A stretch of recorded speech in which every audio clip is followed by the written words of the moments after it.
अगर first order के partial derivative continuous हो एंड लाप्लास समीकरण क्या हो, सेटिस्फाइड हो, लाप्लास समीकरण क्या हो, सेटिस्फाइड हो। फिर एक थ्योरम करी थी कि अगर एफ जेड कोई एनालिटिक फंक्शन है तो u तथा v दोनों क्या होते हैं, हार्मोनिक फंक्शन होते हैं, और इस स्थिति में ये दोनों एक दूसरे क्या कहलाते हैं, हार्मोनिक कॉन्जुगेट। क्या कहलाते हैं, हार्मोनिक कॉन्जुगेट कहलाते हैं। फिर अपन ने एक स्टेटमेंट लिखा था कि अगर u तथा v में से कोई सा एक दे रखा है, कोई सा एक दे रखा है, तो अन्य किस तरीके से निकालें, ठीक है कि नहीं है, सीआर इक्वेशन का यूज करते थे। उसके बाद अपन ने क्वेश्चन किया था, ठीक है कि नहीं है। उस क्वेश्चन में क्या किया था, u दे रखा था, फिर उसके बाद अपन ने क्या निकाला था, v निकाला था, u दे रखा था, v निकाल लिया था, और v निकालने के बाद फिर क्या किया था, एफ जेड निकाला था। लेकिन आप एक बार देखिएगा, अपन एक मेथड पढ़ेंगे जिसमें u से डायरेक्ट एफ जेड निकालेंगे, v को निकालने की आवश्यकता नहीं होगी, और इसे अपन बोलेंगे मिलन थॉमसन रचना विधि, मिलन थॉमसन कंस्ट्रक्शन मेथड। अब इसके अंदर देखो होने क्या वाला है, लिख ली थी क्या, मिलन थॉमसन रचना विधि नहीं लिखी थी, मतलब हेडिंग चलवा कितना। इसके अंदर देखो अपन ने एक रिजल्ट प्रूव किया था। हम जानते हैं कि एक बात आप लोग जानते हो यहाँ पर कि एफ डैश जेड का वैल्यू आई थी ux प्लस आयोटा vx। याद जब थ्योरम प्रूव करी थी तो लास्ट में ये रिजल्ट आया था, इंपोर्टेंट थ्योरम और बताई थी। ux का मतलब होता है del u by del x plus में iota del v by del x।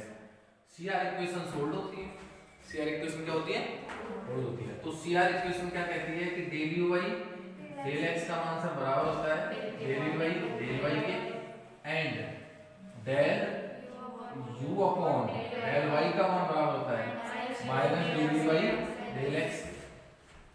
तो होगा क्या सर कि del u by del x को तो आप एज ही रख लो, प्लस में आएगा del v by del x से कुछ पुट कर लो, माइनस में del u by del y, ठीक है कि नहीं है।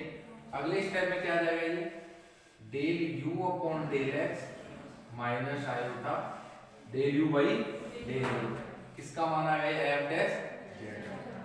अच्छा, उसके बाद अपन इसको कुछ फंक्शन मान लेंगे, जैसे मान लीजिए फाई x y का फंक्शन, ठीक है।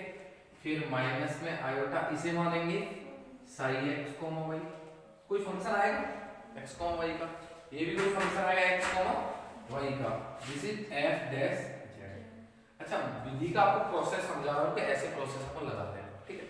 फिर क्या करते हैं, इस मेथड में वी टेक, अपन ये लेके चलते हैं इसमें। अब क्यों लेके चलते हैं वो अपन जब प्रूव करते हैं तब पता लगता है, ठीक है कि नहीं है। बाकी ऑलवेज आप रिमेंबर रखें, अपन ये पुट करेंगे, क्या पुट करेंगे, x की जगह तो आप पुट कर देना z, और y की जगह क्या ले लेना, याद रखना है, इतना करो। फिर x की जगह z, y की जगह 0।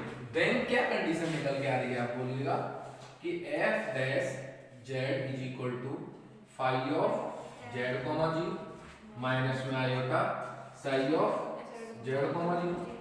अब दोनों तरफ इंटीग्रेट कर दो, क्या कर दो, इंटीग्रेट कर दो, इंटीग्रेटिंग बोथ साइड, दोनों तरफ इंटीग्रेट कर दो। इसका इंटीग्रेशन कितना हो गया एफ जेड, और इसका चिन्ह लगा दो बस, फाई जेड कॉमा 0 माइनस में आएगा साई जेड कॉमा 0, ठीक है कि नहीं है। और ये कौन आ गया मेरे पास, dz plus constant of integration c। तो ये मेथड्स में डायरेक्ट किसकी वैल्यू निकल रही है, f जेड, किसकी वैल्यू आ रही है, स्टार्टिंग आंसर करते हैं ux प्लस आयोटा vx, तो del u by del x, del u by del x। अच्छा, u दे रखा है तो v को चेंज कर दो यहां से, अगर मान लो v दे रखा है तो u को चेंज कर दो, del u by del x से क्या लगे, del u by del y। Last में याद रखना x की जगह क्या पुट कर दो z, और y की जगह 0, और देन आंसर कर लो कॉपी।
y दे रखा है और क्वेश्चन में पता है क्या पूछा है, लिख लो आप लोग, ये लिख लिया आपने ना, इसके बाद लिखो सिद्ध करो कि u एक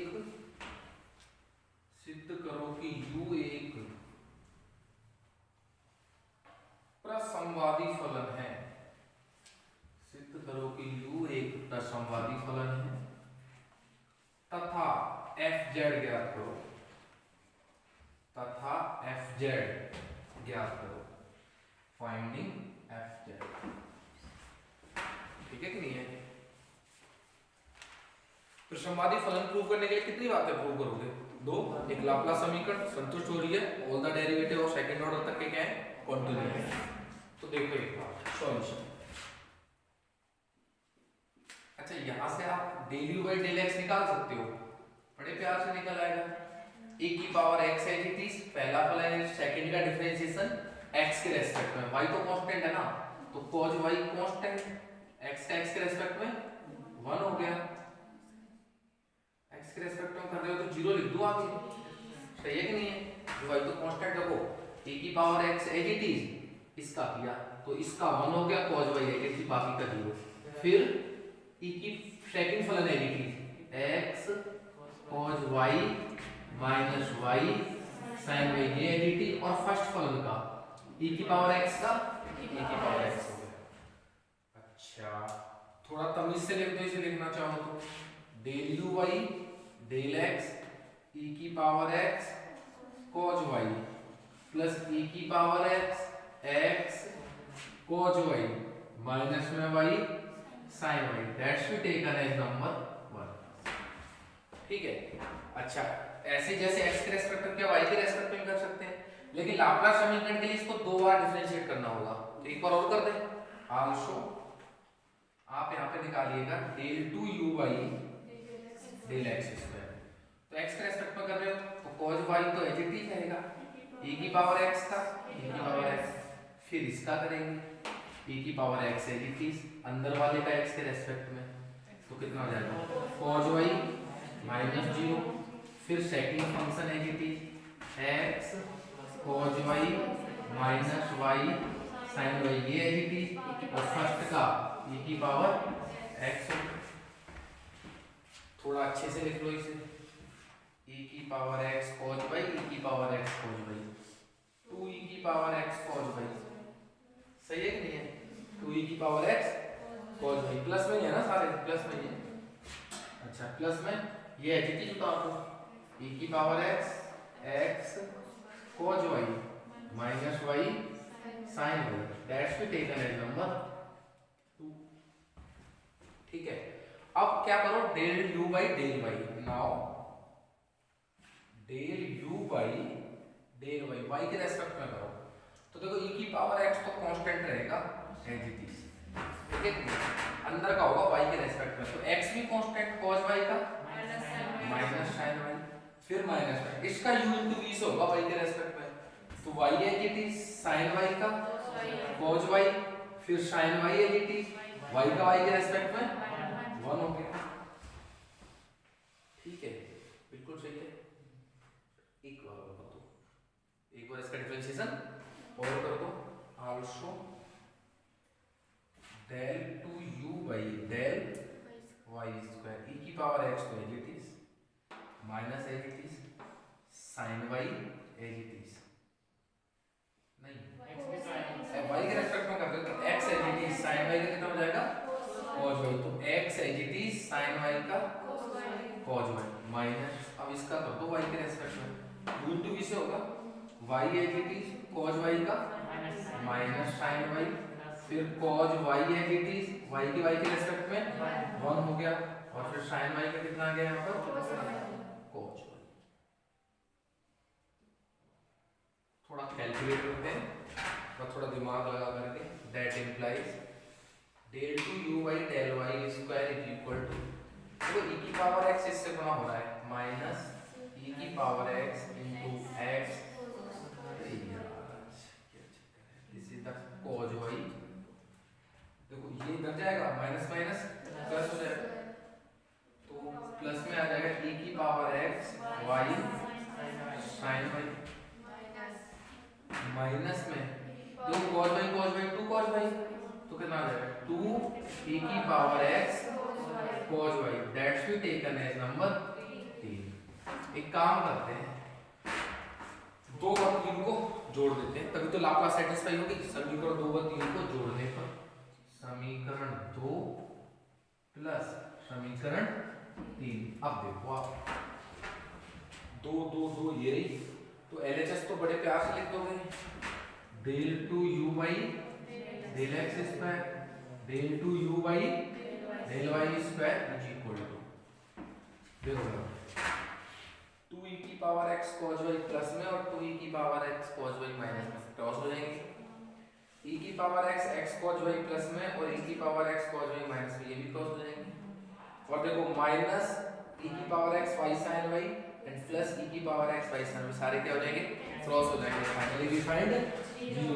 तो क्या बोल सकते हो, लाप्लास समीकरण क्या होगी, संतुष्ट होगी। और देखो e की पावर x भी कॉन्टिन्यूअस होता है, cos भी कॉन्टिन्यूअस होता है, सारे कॉन्टिन्यूअस फंक्शन है, और कॉन्टिन्यूअस फंक्शन का जोड़ बाकी गुणा भाग सारा क्या होता है, कॉन्टिन्यूअस होता है। इसका मतलब सर ये भी एक्जिस्टेंट कॉन्टिन्यूअस है, ये भी एक्जिस्टेंट कॉन्टिन्यूअस है, ये भी एक्जिस्टेंट कॉन्टिन्यूअस है, ये भी एक्जिस्टेंट कॉन्टिन्यूअस है। होगी दो बात प्रूफ कि लाप्लास समीकरण संतुष्ट है and all the derivatives are continuous. अतः ये जो फलन है वो क्या है, हार्मोनिक फंक्शन है। चलो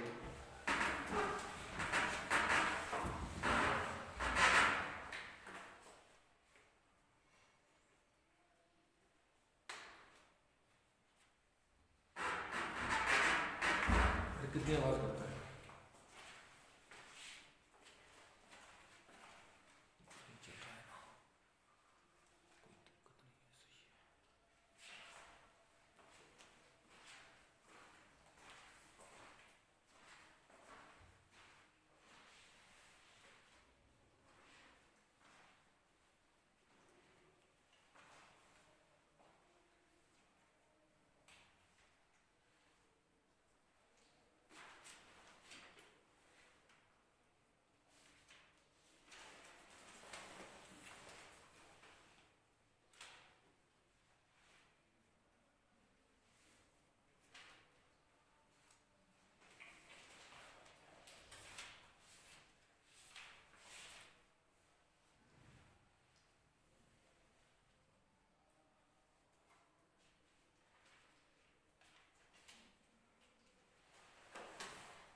तो लिया बड़े आगे। अच्छा देखो आप ना एक बात जानते हो कि जो फर्स्ट होता है phi u del u by del x को अगर आप करके देखो, प्रोसेसिंग करके देखो आप एक बार, आपको पता है क्या पता है कि एफ डैश जेड का जो मान होता है सर वो ये होता है ux प्लस में आयोटा bx, सही है कि नहीं है? इसका मतलब del u y del x plus iota del v y del x. इसका मतलब सर यू तो दे ही रखा है, कोई दिक्कत नहीं है, v तो चेंज कर दो फिर, माइनस में iota del u y del y. इसको कुछ मानते हो आप, फाइव एक्स वाई, इसको कुछ मानते हो साई एक्स वाई। क्या del u by del x आपके पास है?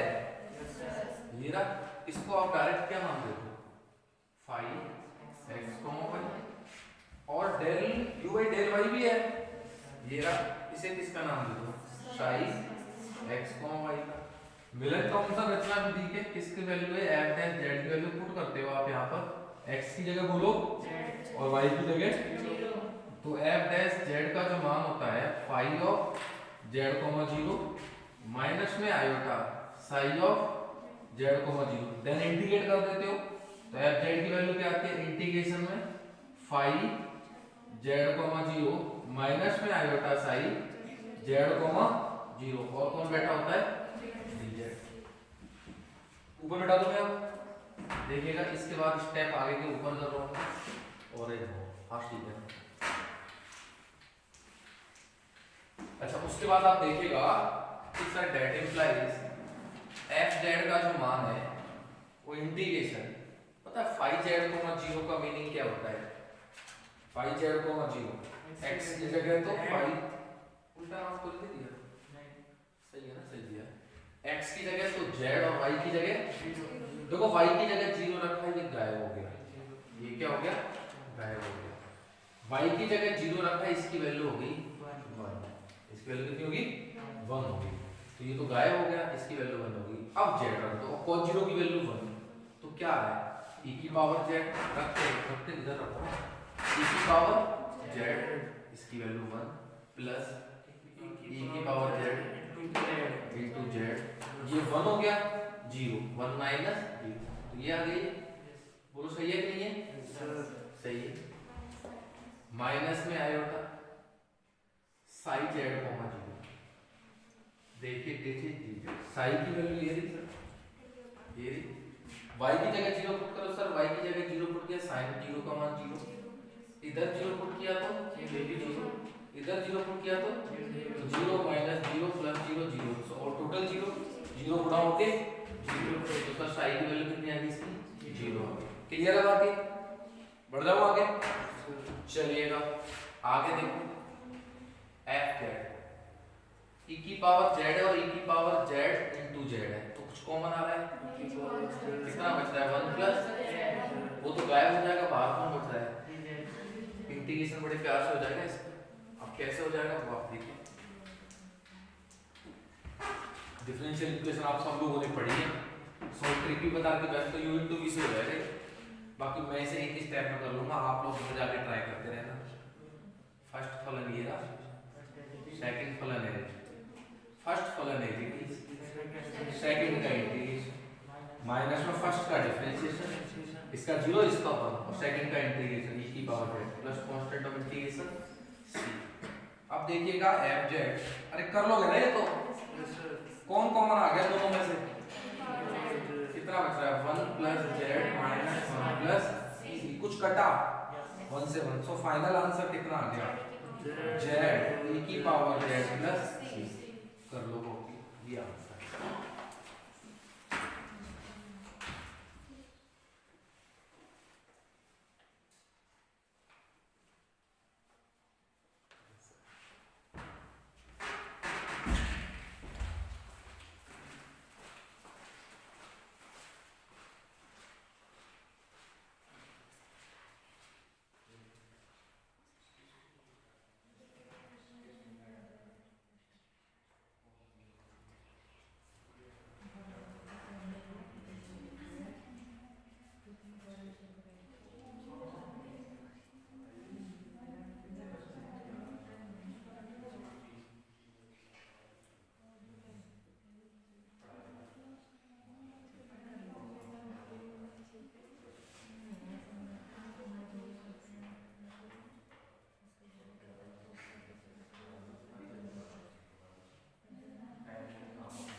कर देता हूँ इसे।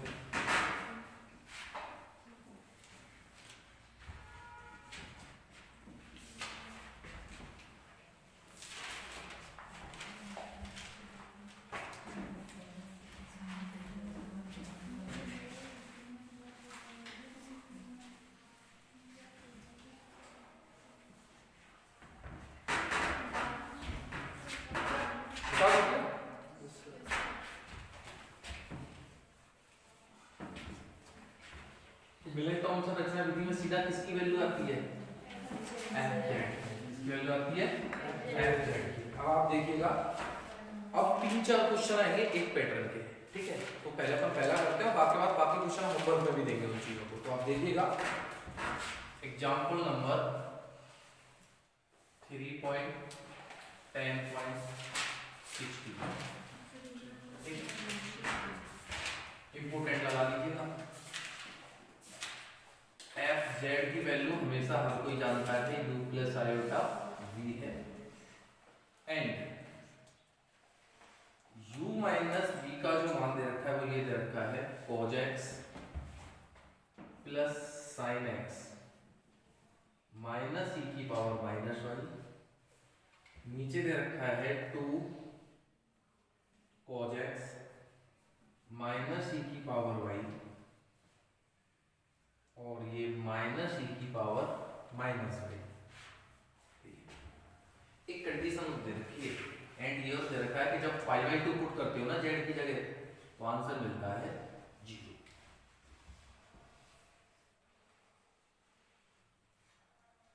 देन शो दैट, दर्शाना है अपन को, ये शो करना है कि जो एफ जेड का मान होगा वो 1/2 माइनस 1/2 cot z/2 होगा।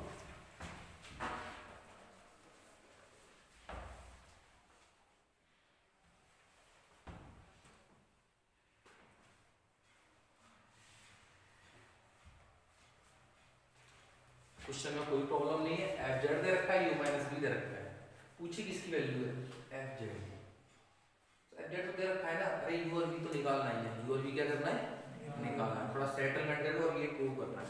सॉल्यूशन देखिएगा एक ही पैटर्न होगा, पैटर्न फिक्स है।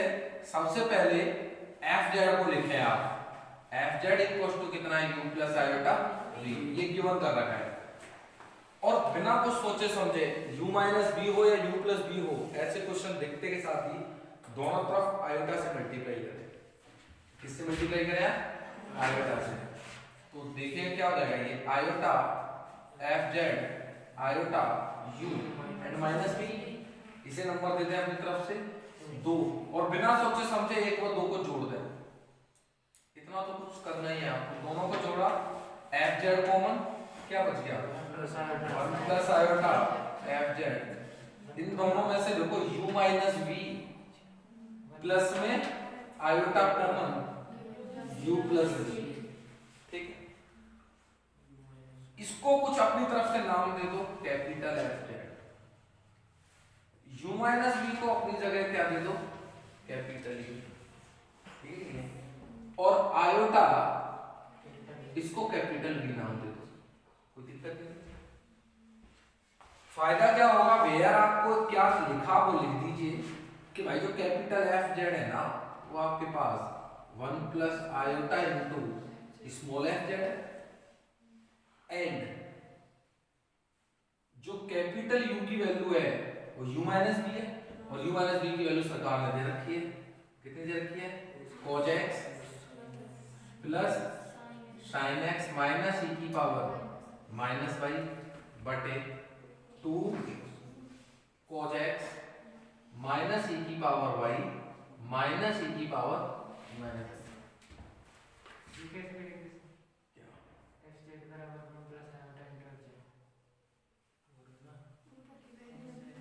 ये तेज बोलना तब जाएगा। u की वैल्यू ये कैसे लिखती है? इससे ऊपर ये मान लिया ना, इस पूरी क्वांटिटी को कैपिटल एफ जेड मान लिया, इस पूरी क्वांटिटी को कैपिटल यू मान लिया, इस पूरी क्वांटिटी को ये मान लिया, लेट माना, ठीक है कि नहीं? मान लिया। अच्छा आप देखो u का मान ये रहा, fz का मान ये रहा। आपको ऐसा नहीं लग रहा इस सवाल में देख रहे सर u दे रखा है, fz ज्ञात करना है डायरेक्ट, fz आ जाएगा कैपिटल fz और 1 प्लस आयोटा का भाग देके कौन आ जाएगा स्मॉल fz। दोबारा सोचो सर u दे रखा है, डायरेक्ट किसको निकालना है fz, ये निकलते के साथ ही किसका भाग दे दूंगा 1 प्लस आयोटा का, किसका मान आ जाएगा स्मॉल fz का, यही निकालना है स्मॉल fz। तो क्वेश्चन तो क्लियर है। तो सर u से डायरेक्ट fz निकालना है, विधि क्लियर है। कौन सी विधि है विलन थॉमसन रचना विधि। सर u से डायरेक्ट क्या निकालेंगे fz, लेकिन सर निकालने के लिए उसमें पहले phi x, y निकालते थे, psi x, y निकालते थे, सही है कि नहीं है। और phi x, y का क्या होता था del u by del x, psi x, y क्या होता था del u by del y। तो सर इसका पहले x के रेस्पेक्ट में करो, फिर y के रेस्पेक्ट में करो और फिर सॉल्व करो। इसका डिफरेंशिएशन करना थोड़ा सा टफ पड़ेगा, तो इस टफनेस को खत्म करने के लिए थोड़ा इजी करते हैं इसे। इजी क्या करते हैं वो ऐसे इजी करते हैं, देखिएगा साइड में लिखना आप इस वर्क को कॉपी के इस अंदर। आपको पता है कि एक बात पता है कि साइन हाइपरबोलिक y का मान कितना होता है e की पावर y माइनस e की पावर माइनस y। इसी प्रकार cos हाइपरबोलिक y का मान क्या होता है e की पावर y प्लस e की पावर माइनस y। दोनों को जोड़ दें, 1 और 2 को क्या कर देते हैं ऐड कर देते हैं। इसको नंबर दे दो, ऐड कर दो, दोनों को ऐड करो, वैसे सोच के नंबर दे लो, a दे लो और capital b they low. a और b को आपने जोड़ दिया, तमीज आती है जोड़ने की। देखो इधर जुड़ता है sin हाइपरबोलिक y, इधर होता है cos हाइपरबोलिक y। देखो माइनस e की पावर माइनस y/2 और प्लस e की पावर माइनस y/2 कट जाएंगे, कट जाएंगे ना, बचेगा कौन e की पावर y/2 प्लस e की पावर y/2, e की पावर y बचेगा, कोई दिक्कत नहीं है ना। अब एक काम करो b में से a को घटा दो, b में से a को घटा दो। अब देखो क्या सीन बनेगा sir cos hyperbolic y minus sin hyperbolic y। तो देखो e की पावर y में से जब घटाएंगे तो माइनस e की पावर y/2 कट जाएगा और ये प्लस e की पावर माइनस y/2 प्लस जुड़ जाएंगे, ये क्या आ जाएगा e की पावर। तो इसका उपयोग किसमें कर लेता हूं u में। देन साइड में देखिएगा u क्या लिखूंगा, सो कैपिटल U की जो फाइनली वैल्यू निकल के आ रही है वो cos x plus sin x को एज इट इज रखो, cos x as it is plus sin x as it is minus में e की पावर माइनस y का मान ये रख लो cos हाइपरबोलिक y माइनस में sin hyperbolic y, cos hyperbolic y minus में sin हाइपरबोलिक y। नीचे 2 एज इट इज सजा के रखो, नहीं सजा के क्यों रखो, हाँ 2 cos x लिखो ना, क्या लिखो 2 cos x माइनस कॉमन ले लो e की पावर y प्लस e की पावर माइनस y, e की पावर y प्लस e की पावर माइनस y, दो इधर आ जाएगा minus 2 cos hyperbolic minus 2 cos hyperbolic. ठीक है अब तक तो। अगले स्टेप में देखो capital U is equal to, नीचे से 1/2 कॉमन आ रहा है, कोई दिक्कत नहीं। अब देखो नीचे क्या बचा cos x माइनस cos हाइपरबोलिक y, ऊपर पहचानना cos x माइनस cos हाइपरबोलिक y, अलग भाग दे दो। सोचो एक बार, ऊपर वाले का ऐसे लिखा cos x माइनस cos हाइपरबोलिक y, फिर नीचे वाले का भाग दे दिया, 1 आ जाएगा क्या, ठीक है कि नहीं है। फिर प्लस में sin x minus minus plus sin hyperbolic y और नीचे 2 तो कॉमन आ गया cos x माइनस cos हाइपरबोलिक। अब ये थोड़ा इजी है, इजी क्यों है तो भाई डिफरेंशिएशन करना इजी है। कैसे पता, देखो sin का तो cos और cos का माइनस sin, इन दोनों का तो बड़े प्यार से हो जाता है, बता रहा हूं मैं आपको। और sin hyperbolic y cos hyperbolic y का कैसा होता है, नेगेटिव नहीं लगता है, कुछ नहीं होता, नेगेटिव पॉजिटिव का सीन ही नहीं होता। sin hyperbolic y cos hyperbolic y और cos hyperbolic y sin hyperbolic, simple सा बनना, तो बहुत इजी पड़ जाएगा। करो कॉपी, इसको नंबर दे दो अपनी तरफ से, ठीक उतारो बड़े प्यार से।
चीजें वही रखेंगे, बाकी मिटा देंगे, बाकी आप आंसर बता देना बाद में, ठीक है?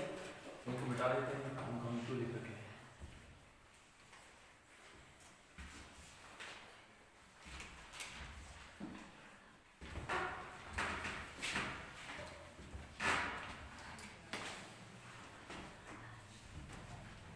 मिटा दो नीचे तक।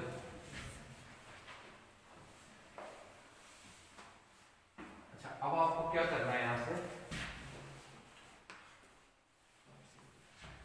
Del u upon del x के रेस्पेक्ट में डिफरेंशिएशन, तो 1/2 एलिटीज, इसका तो जीरो हो जाएगा ना, नीचे वाले का स्क्वायर cos x माइनस में cos हाइपरबोलिक y का स्क्वायर, हर का वर्ग हर एलिटीज, तो नीचे वाला एलिटीज cos x माइनस में cos हाइपरबोलिक y इनटू ऊपर वाले का डिफरेंशिएशन x के रेस्पेक्ट में, sin x का डिफरेंशिएशन cos x, इसका कौन हो गया जीरो, कांस्टेंट है ना भाई, तो कांस्टेंट तो हाइपरबोलिक भी कांस्टेंट, फिर माइनस का चिन्ह, फिर हर का वर्ग हर एलिटीज, अंश का वर्ग, फिर अंश एलिटीज sin x plus sin hyperbolic y एलिटीज, फिर नीचे वाले का x के रेस्पेक्ट में cos x का माइनस sin x, तो प्लस में कितना हो जाएगा ये sin x, ठीक है कि नहीं है? तो ये लिख दिया, ठीक है ना? बढ़ जाओ आगे, क्या हो गया पता है, इसको कुछ नाम देते हो आप, फाई x, y, कैलकुलेशन नहीं करनी, बस यही रखना है, कैलकुलेशन तो जीरो हो जाएंगे यार y की तरह से कही दो। अच्छा, del u upon del y, अब y के रेस्पेक्ट में कर दो सर, 1/2 एलिटीज, नीचे वाले की स्क्वायर cos x माइनस cos हाइपरबोलिक y का हर का वर्ग हर एलिटीज cos x cos hyperbolic y, हर का वर्ग हर एलिटीज, अंश का अवकलन, इस वाले का डिफरेंशिएशन करना है y के रेस्पेक्ट में, तो इसका जीरो, sin हाइपरबोलिक y का cos हाइपरबोलिक y, ठीक है कि प्लस में माइनस में, ऊपर वाला एलिटीज sin x एलिटीज प्लस sin हाइपरबोलिक y एलिटीज, और फिर नीचे वाला का डिफरेंशिएशन y के रेस्पेक्ट में, तो माइनस माइनस प्लस हो जाएगा sin हाइपरबोलिक y, ठीक है? बाय द मिलन डायरेक्ट लिख दूं, मिलन थॉमसन रचना विधि से, मिलन थॉमसन रचना विधि से, वैसे तो आप कर सकते हो, लेकिन आपको पिछले में बता दिया, क्या लिखोगे आप, f कैपिटल F जेड का जो मान होगा integration phi Z comma 0 minus iota sine z comma 0, आ रहा समझ में ये dz, या पूरा कर लो या डायरेक्ट यूज कर लो, वो अब आपके ऊपर है। अब वैल्यू रखेंगे, देखो इंटीग्रेशन फाई जेड कोमा 0 का मतलब होता है y की जगह 0 x की जगह z, तो y की जगह 0 x की जगह z, देखो जरा पहले नीचे वाले का हिसाब कर लेते हैं, तो क्या आएगा यहाँ पर x की जगह z, cos z sin cos hyperbolic 0, कितनी होती है वैल्यू 1, कितनी होती है 1, भूल जाओ तो बहुत सिंपल है, sin हाइपरबोलिक y बता दो तुम, तो होता है जैसे थीटा बताओ, e की पावर थीटा माइनस e की पावर माइनस थीटा बाई 2, बहुत सिंपल है, एंड cos हाइपरबोलिक थीटा की वैल्यू क्या होती है e की पावर थीटा प्लस e की पावर माइनस थीटा बाई 2, रख दो ना जीरो, cos थीटा की जगह 0, cos हाइपरबोलिक 0 का मान थीटा 0, e की पावर 0 e की पावर 0, तो 1 और 1 2, और 2 का 2 का भाग दिया कितना हो गया 1, और sin हाइपरबोलिक 0 का मान 0, सही है कि नहीं? तो देखो सर नीचे वाले का हिसाब करो पहले, तो देखो 1/2 आएगा, पहले तो नीचे ऐसे, ठीक है ऐसे, माइनस में आएगा साई की वैल्यू, और फिर बाहर कौन बैठेगा ठीक है नीचे, सर 2 इससे गुना होगा 2, यार दूसरा मार्कर यूज करता हूँ बट ये मिटल का नहीं है ढंग से, 2 एलिटीज cos z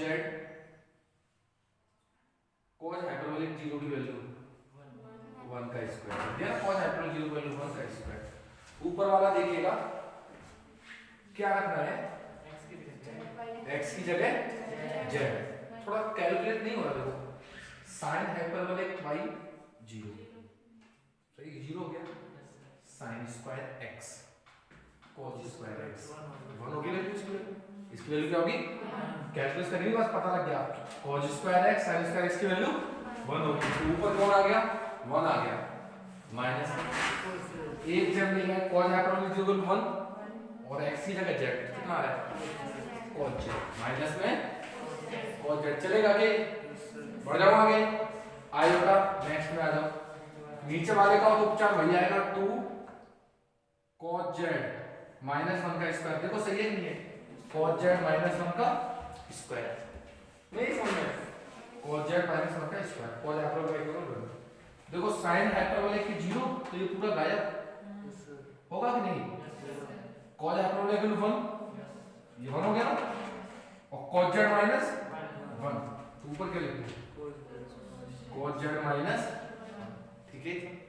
अब बस अब कैलकुलेट करना है अपन को, ये वैल्यू किसकी आ रही है, स्मॉल की नहीं, कैपिटल एफ जेड आ रहा है, इसका मतलब सर कैपिटल एफ जेड का जो मान है इंटीग्रेशन, एक काम कर सकते हैं, क्या काम कर सकते हैं, कट जाएगा ये, स्क्वायरिंग का क्या फर्क पड़ेगा, माइनस प्लस कर लेगा क्या फर्क पड़ेगा, कट जाएगा ऊपर वाला भाई, उस दिन वाला कंसेप्ट a माइनस बी का स्क्वायर बराबर b माइनस a का स्क्वायर, अरे माइनस कॉमन ले लो ना, तो काट दो एक को, तो ऊपर क्या बच रहा है सर 1 बचेगा ऊपर, तो नीचे क्या बच रहा है 2 1 माइनस cos z, कोई दिक्कत नहीं,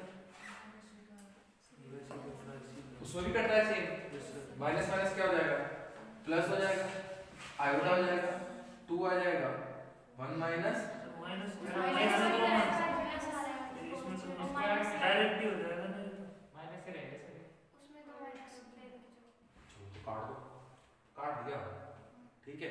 अब cos z माइनस 1 है, अरे काट दिया है 30, अब cos z माइनस 1 है, तो फिर माइनस कॉमन ले लो, 1 माइनस cos z हो गया, नहीं है समझ में चलेगा ये, बाहर कौन वैल्यू आ जाएगा bz। अगले स्टेप में capital F Z integration, sir इसका माइनस का है, शुरू में जो आपने माइनस कॉमन लिया है, एक बार तेज बोलो दोबारा से, ये माइनस कॉमन लिया ना आपने, इसका मतलब यहाँ से हां नीचे वो मैंने नीचे वाले में से लिया माइनस, तो फिर वो माइनस कहां गया, वो माइनस कहाँ गया, वो माइनस नहीं, वो माइनस बेटा नीचे से माइनस कॉमन ले लिया, और माइनस का स्क्वायर क्या हो गया प्लस हो गया, अभी भी नहीं है समझ में, बैठ गया ना, कर लेना घर पर, और कोई प्रॉब्लम आया ऐसे, वैसे तो कुछ है ही नहीं है भाई, मैंने माइनस कॉमन लिया, माइनस का स्क्वायर कर दिया प्लस 1 हो गया, और फिर मैंने काट दिया, यहाँ पे भी आपने कहा मैं तो वैसे घुमा के काट रहा था, लेकिन आपने कहा सीधा काटो, सीधा काट दिया, फिर मैंने माइनस कॉमन ले लिया, बढ़ जाओ आगे, चलिएगा। अब नीचे से कुछ एलसीएम आ रहा है, 2 आ रहा है, 1 माइनस cos z आ रहा है, ऊपर क्या बच रहा है 1 प्लस आयोटा dz,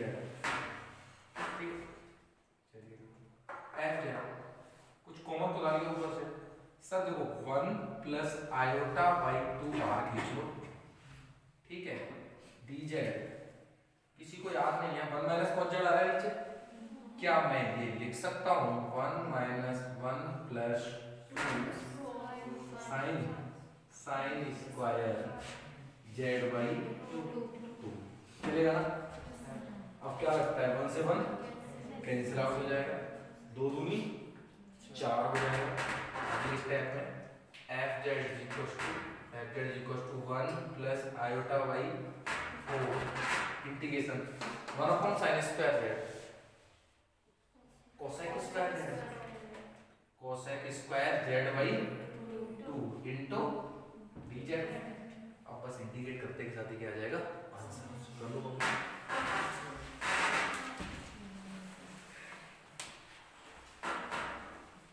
अब यार ये ना, ये इस लिंक में सबसे बड़ी समस्या है, अब मार का गंदा चल रहा था बट वो लिख दिया, कोई बात नहीं, चलो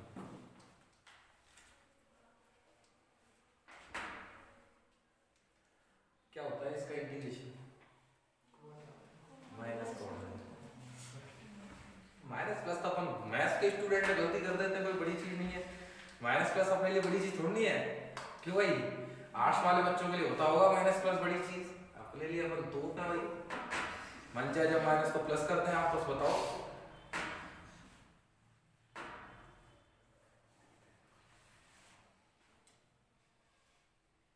और sec स्क्वायर जेड का क्या होता है?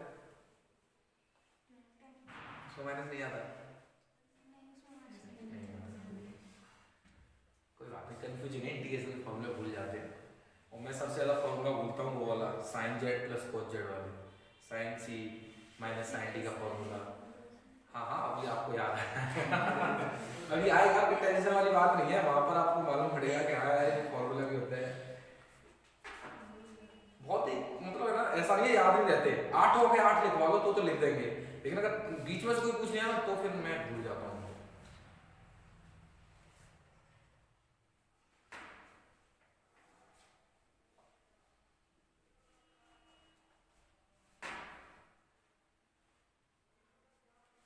कहाँ उतार रहे हो अभी?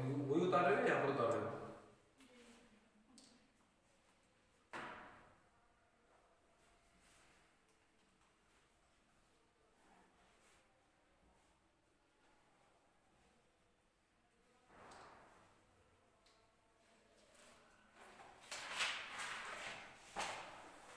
कोई बालक फीस लाया है? नहीं लाया, कोई बात नहीं है ना, ये आप मेरे सब्र का इम्तिहान ले रहे हो। चलिए कोई बात नहीं, मत लाइए।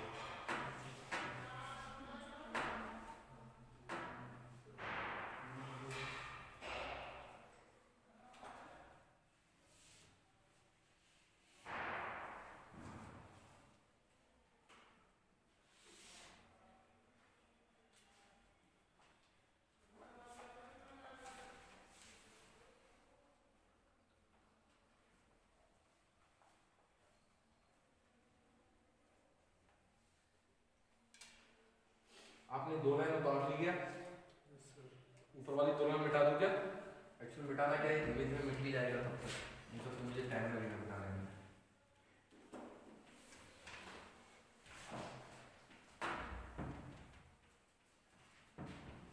यार क्या इंक है भाई,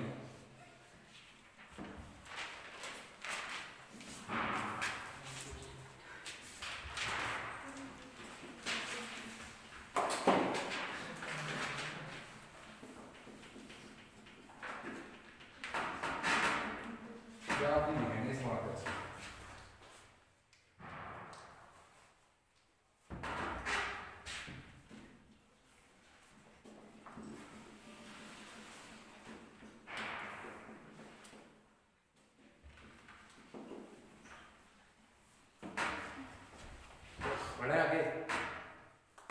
चलिए इंटीग्रेशन कीजिए साथ में। That implies fz